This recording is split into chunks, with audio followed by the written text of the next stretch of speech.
केंद्र सरकार ने देश भर के वाहन चालकों के लिए बड़ी राहत का ऐलान किया है। जो वाहन चालक बिना फास्टैग या खराब फास्टैग के साथ नेशनल हाईवे पर सफर करते हैं, अब उन्हें दोगुना टोल नहीं देना होगा।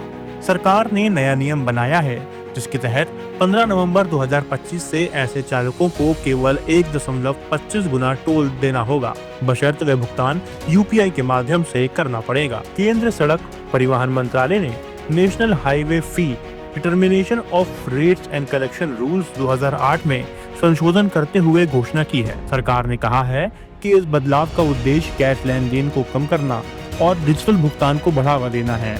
अब बिना वैध फास्टैग वाले वाहन यदि कैश में भुगतान करते हैं तो उन्हें पहले की तरह ही दोगुना टोल देना होगा, लेकिन यूपीआई से भुगतान करने पर केवल 1.25 गुना शुल्क लिया जाएगा।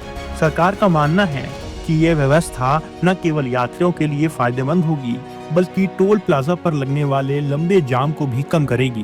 डिजिटल भुगतान से वसूली प्रक्रिया तेज होगी और नकद लेन देन में लगने वाला समय बचेगा। टोल भुगतान का तुलनात्मक उदाहरण: सामान्य टोल शुल्क 100, फास्टैग से भुगतान 100, कैश भुगतान 200, यूपीआई से भुगतान 125। यानी यदि अब किसी वाहन मालिक का फास्टैग खराब हो जाता है या वह उपलब्ध नहीं है तो भी यूपीआई से भुगतान करने पर 75 रुपए की बचत संभव है। सरकार के अनुसार नया टोल भुगतान प्रणाली को अधिक पारदर्शी और तकनीक आधारित बनाएगा।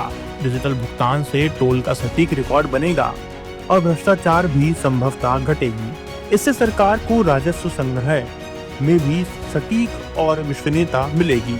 ये संशोधित व्यवस्था पूरे देश के नेशनल हाईवे टोल प्लाजा पर 15 नवंबर 2025 से लागू होगी। सरकार का लक्ष्य है कि अगले कुछ वर्षों में सभी टोल लेन पूरी तरह डिजिटल हों ताकि ट्रैफिक गति बढ़ाई जा सके और यात्रियों को निर्बाध यात्रा का अनुभव मिले। केंद्र सरकार के मुताबिक ये कदम डिजिटल इंडिया मिशन के तहत कैशलेस अर्थव्यवस्था की ओर एक और महत्वपूर्ण कदम है, जिससे सड़क यात्रा अधिक सहज, पारदर्शी और तकनीकी रूप से उन्नत बनेगी। शर्मा क्यों ना? दीदी कितनी शाय है ना? वो तो है। दीदी अपने हर बॉयफ्रेंड से ऐसी ही शर्माती है। प्रिया गोल्ड CNC, मीठे में नमकीन का ट्विस्ट।